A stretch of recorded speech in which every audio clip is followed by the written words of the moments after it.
The great resignation may have given way to quiet quitting in the eyes of social media, but those actually quitting remain strong in number. 4.2 million quit their jobs in August as the number remains historically high.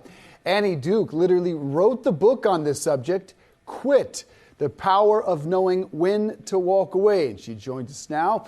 Annie, nice to see you. So when is quitting a good thing? And did you learn this from your days at the professional poker table?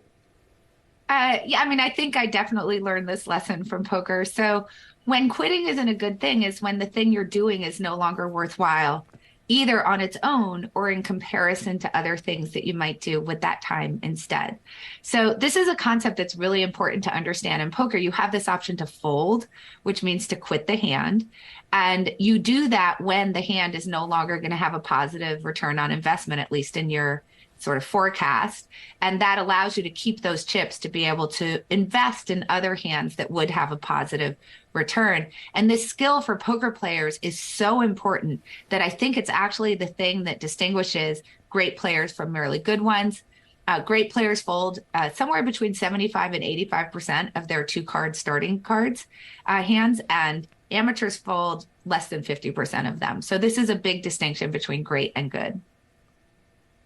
And it's interesting because quitting used to be associated with failing, but you say that's not the right way to look at it. How do you equate that with success? Yeah, I wouldn't say it used to be associated with failing. I would say it is associated with failing. If I called you a quitter, I'd be insulting you, right? So I'd be calling you a loser or something like that. The reason why it's such a key skill that we really need to get good at is because there's all these cognitive biases that stack the deck against us actually stopping things when we ought to. So we have the intuition that when we get involved in something, when we start something and we find out new information, that we'll actually stop doing it when that information is bad, when it's a negative signal.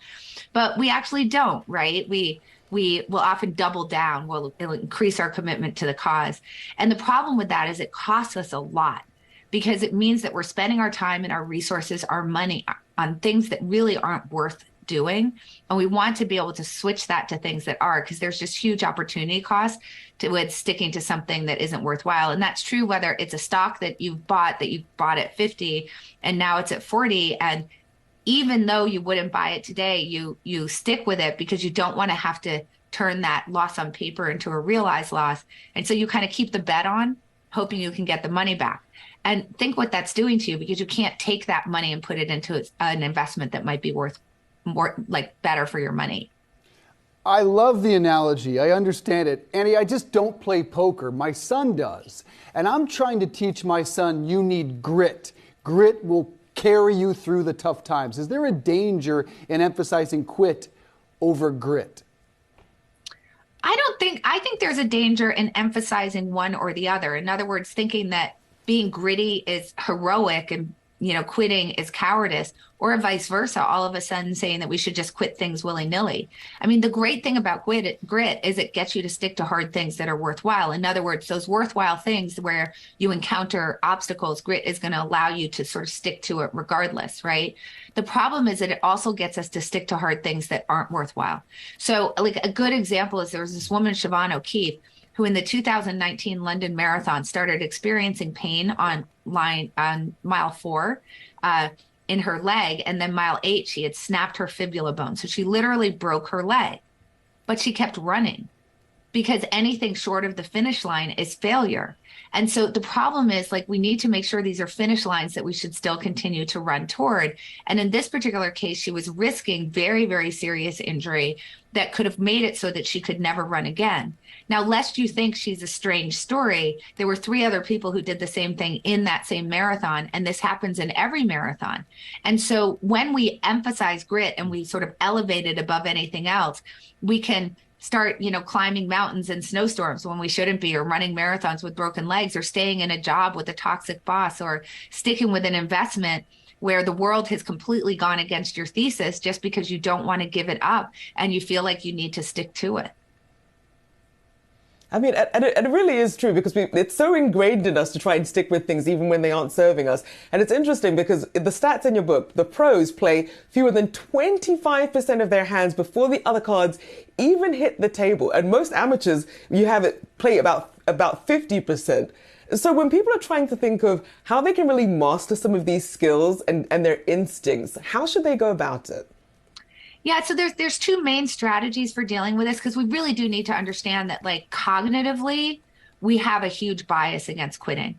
I think most of your listeners are probably familiar with the sunk cost fallacy, that we take into account what we've already lost in trying to decide whether to continue. So that's a bias against stopping. So given that we're not going to be very good at deciding to stop once we started to accumulate those losses, like if the stock is already trading at 40 when we bought it at 50, there's two strategies. One is think ahead.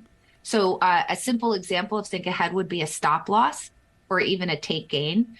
These are ways that we can think ahead to what are the conditions under which we would let this particular endeavor go or this investment that we have go. The other thing you can do is get what I call a quitting coach. So like Rochelle, I mean, I assume that you've seen people who are sticking to things, and from the outside looking in, it's very obvious that they should be quitting them, but they're not. And if we assume that that's true, then we can realize that that probably happens to us as well. So why not recruit those people who can see it better than you can because they're on the outside looking in, and get them to help you with these decisions? I mean, it's kind of what a financial advisor is, right? They're trying to coach you. When is it right to stick to it? And when is it right to walk away? Because they understand that we're not going to be very good at making those decisions ourselves. It's true. Sometimes when you're too close to a situation, you can't see the forest for the trees.